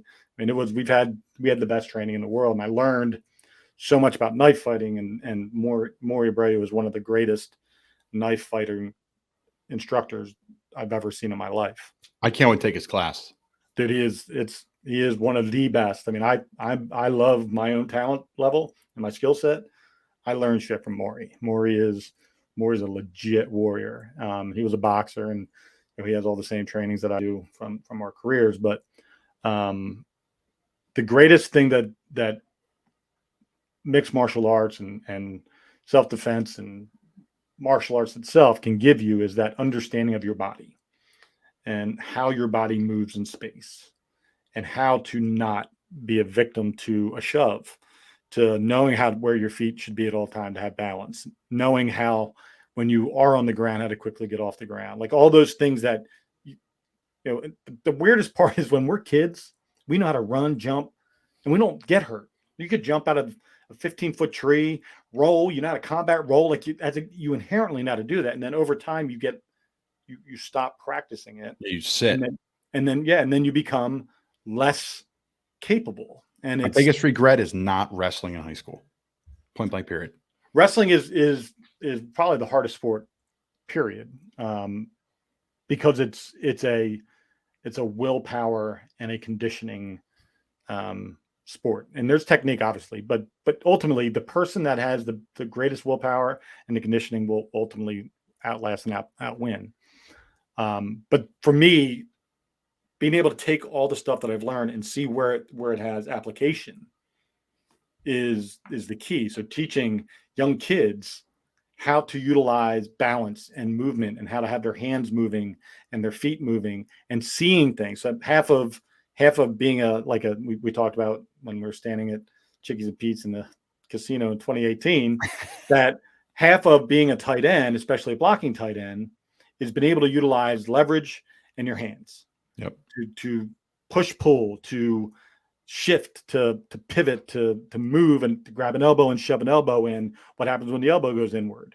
The shoulder dips. When the shoulder dips, what happens there? Then you can use that lower center of gravity to shift momentum. Like all those things that an athlete can learn.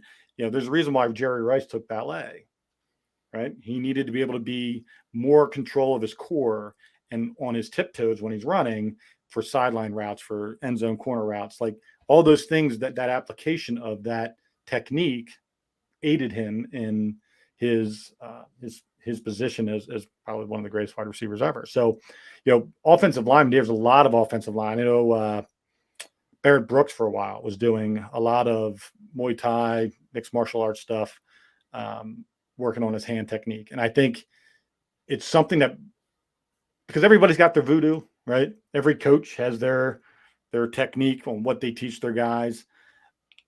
just like you're saying on your off season, you're adding new things to make you better.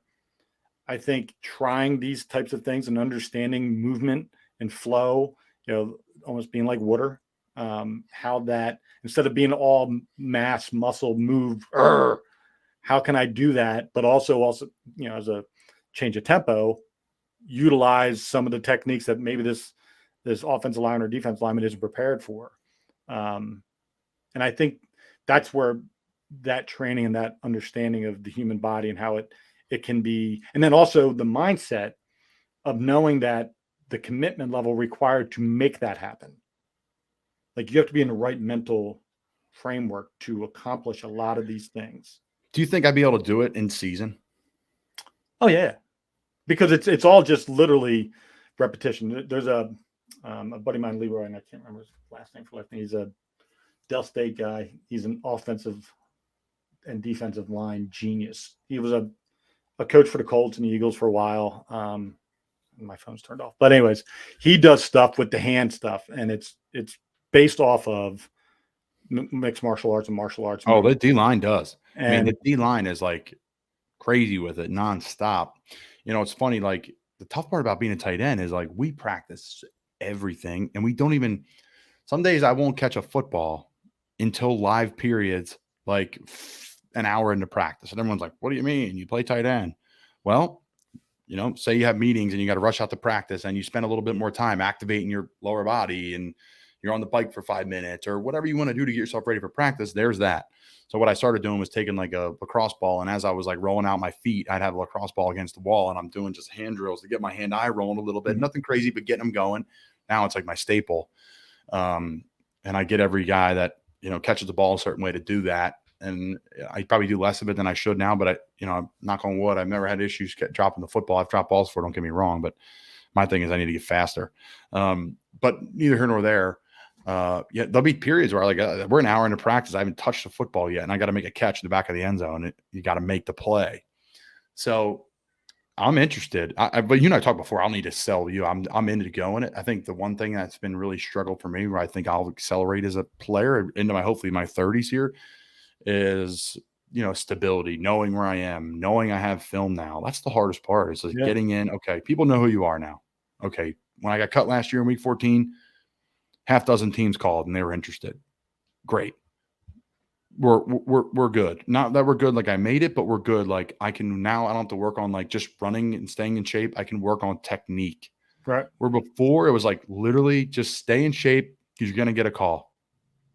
Probably my one regret is not being more specific on things and just trying to make sure I was like blanketed. But that's the tight end position. That's you got to be good at a little bit of everything. So it's a jack of all trades. It's the Swiss Army knife. The tight end football.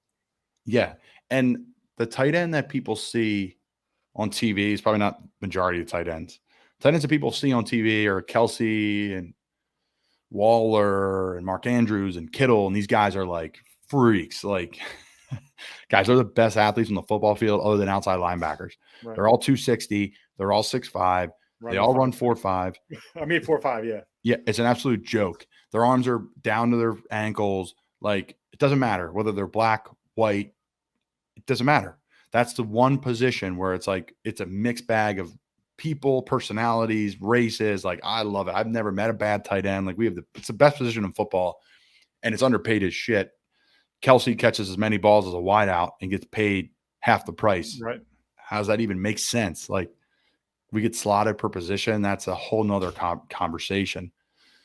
Travis Kelsey could be your first pick in fantasy football. Like, he's a tight end. So, yeah, we can get into that talk all day. But I think with you, one of the things that and because he will be part of your team now under the Not For Long media, Maury, when you think about knife fighting and the speed by which and the danger of which a knife can be, if somebody's throwing knife moves at you, and I am good at defending. I'm not good at using a knife because I end up cutting myself every time. Defensively, I'm very good, but offensively, I'm not. Maury is an expert at like freak level, Kittle level expert in knife defense and knife offense. So when you think about hand movement and body movement and pivoting and mirroring almost, right? So you have to, if somebody's coming in with the left, forward, your left's back, like all that stuff that you need to learn. That's if I were to give you anything that's going to help you directly, because football is a lot of moving parts. It's like electrons and neurons all bouncing the fuck around right all over the field. And sometimes it's hard to even know what the hell's happening. And when you have, you're locked in with this person, if they're sweeping left, you first hit this guy and then you throw off that guy and go to the next guy for the second level of the block. Like there's hand movement, there's things that are happening. There's all kinds of stuff. And when you can have the level of speed that's required to defend a knife fight, and also the offense to apply the techniques for fighting, that's something that you could do all day, every day, and it's not going to hurt you, and it's not going to make you tired. It's not going to put you in a position where joints are in danger. It's just simply repetition of seeing and reacting to someone else's movement at a speed equal to greater than the movement that was given to you. And I think the one thing that you're talking about without talking about too is the balance in the feet. Like your feet could be moving 1,000 miles an hour and you're like a duck on a pond. You have to just be some of the best tight ends I watch. Because again, you can watch offensive linemen all you want, but that's 330 pounds. Great. No crap. They're not getting bull rushed. They're not getting ran over. Well, no shit, because they're 330 pounds. No one's running over Trent Williams. But for us, we have to brace for the bull, be ready for the speed, play with length, even though these defensive ends and outside linebackers are longer than you. This isn't a pass protection situation. If you could grab a wrist and you can control a guy, it's a big deal. I mean, I have my quirks and I have my things that I do. I used to tell everybody, but I don't tell them anymore because I want my job. But now once we get into, I say that, but I can't. That's why I don't believe these guys are like, we're not going to be a mentor to a player. That's BS. They're just saying it because they want their job, and I don't blame them because it's a short-lived world in this profession, but they're going to help the guy. So just pump the brakes, folks. When Ryan Tannehill comes out and says he's not going to help the quarterback they drafted from Liberty, he is, but it's a quote. It's not, I guess you got to take it as fact. But you're still competing, but you also want to see the other person learn, because at some point in time that, there is every coach is going to get fired, and someone hopefully that was in his coaching mentorship program becomes the person that takes his job. And that's some level of pride to know that the backup at some point in time, Tannehill's not going to be the starting quarterback on that team. And maybe his help. Now, granted, you still want to keep your job and you're still going to perform at your highest level, but you still want to see that person, matriculate up to a level where you go, man, I helped that kid get there. No doubt. And I will say this.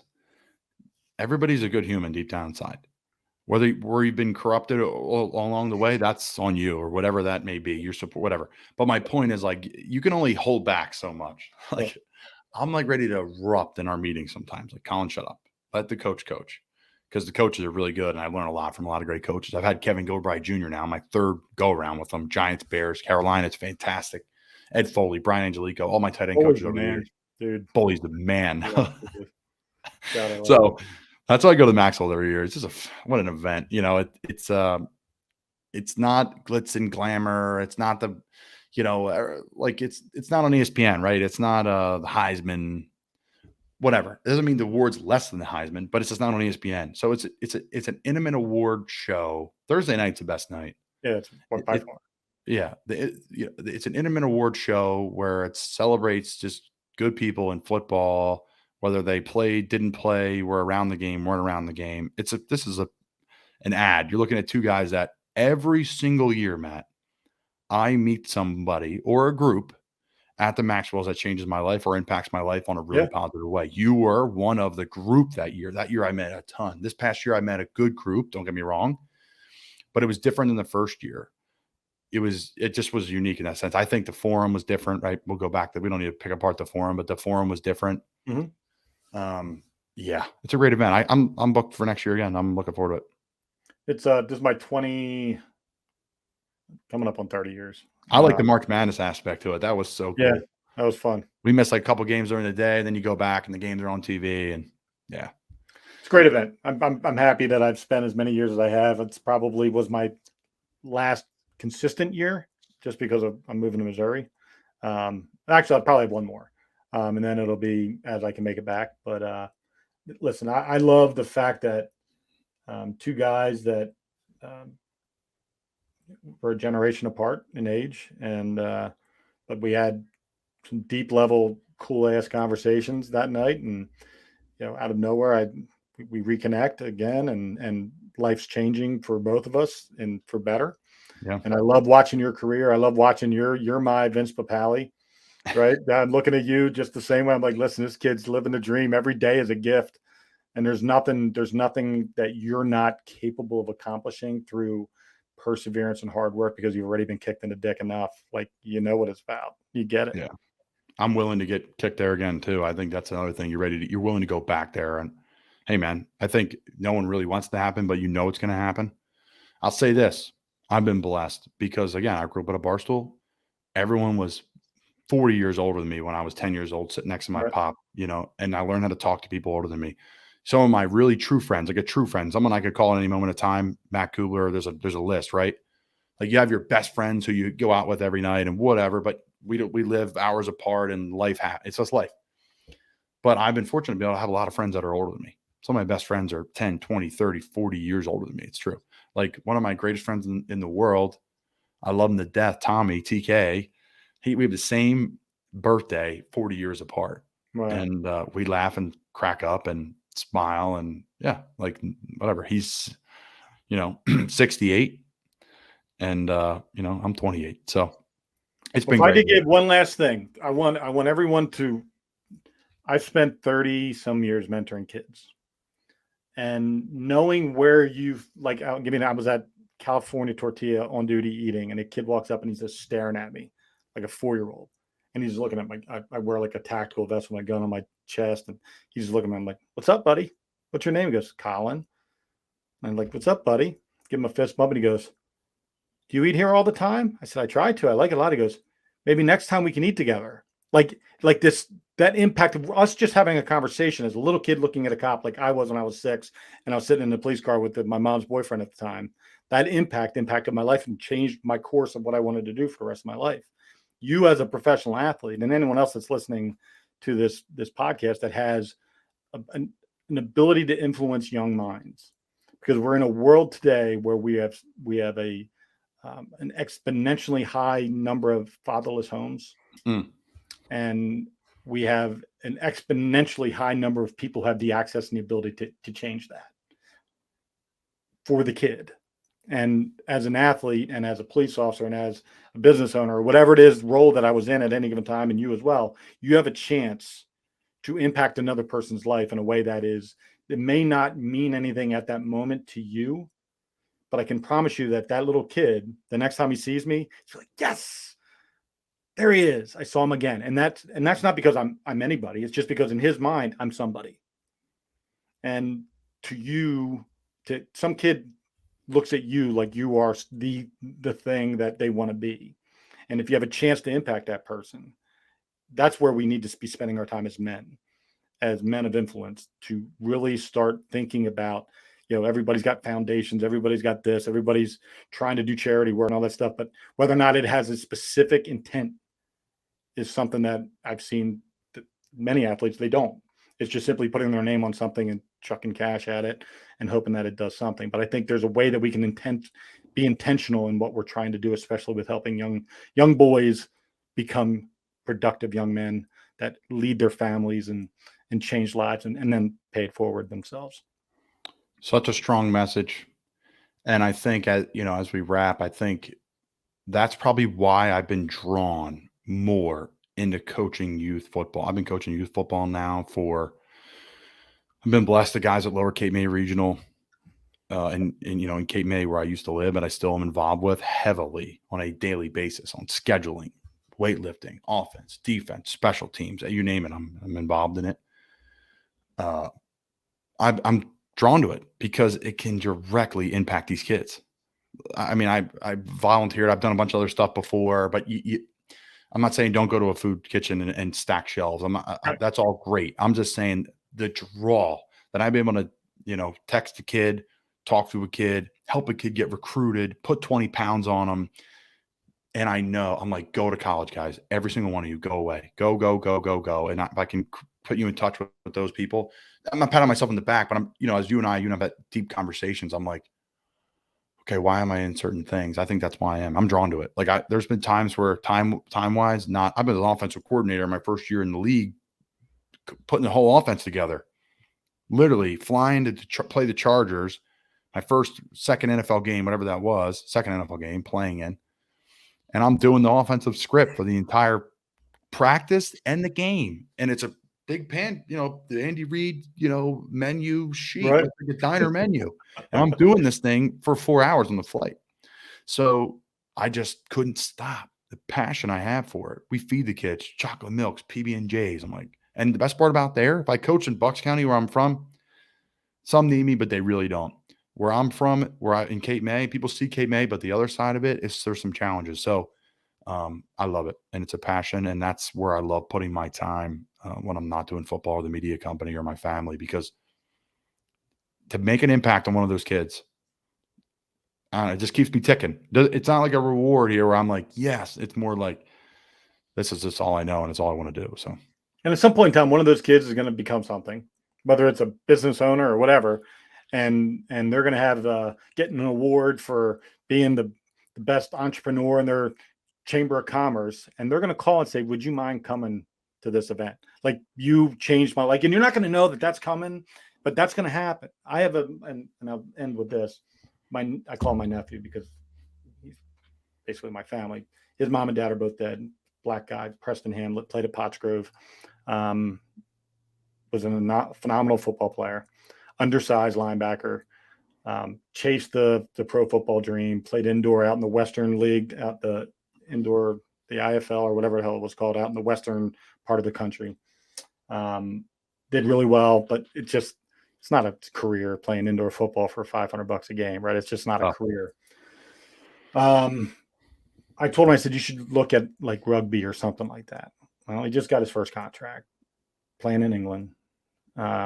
He's 30 years old, has been literally sacrificing every day, trying to figure out how to learn literally a sport that people have been playing since youth. It's one of those, it's like soccer. You're either a soccer player or you're not. You're either a rugby player or you're not. And he's a former college and pro football player turning into rugby, and he's phenomenal.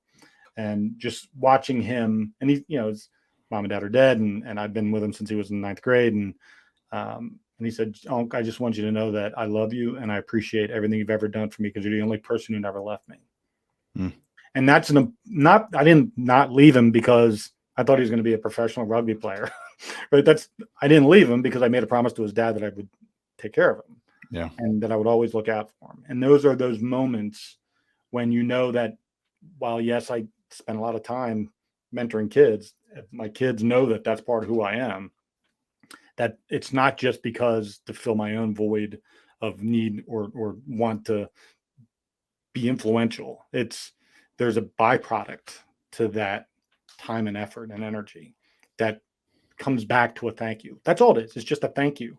And it's not necessary because I know he loves me and I know that he's thankful. But the fact that he recognizes that and made that effort, it's just, it makes everything that you do, and I'm sure you felt that as a coach, worthwhile, because someone just says, Coach, thanks for being there for me, or thanks for helping me with this. And I think that's why guys get into coaching. That's why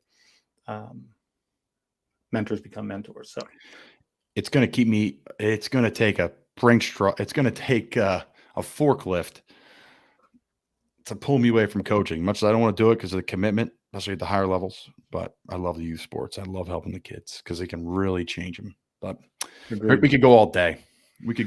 Matt Cubbler, thank you for your time. You're a stud. Thank you for your service. And again, really appreciate you coming on the Colin Thompson Show with Not For Long Media. Love you, buddy. Appreciate it.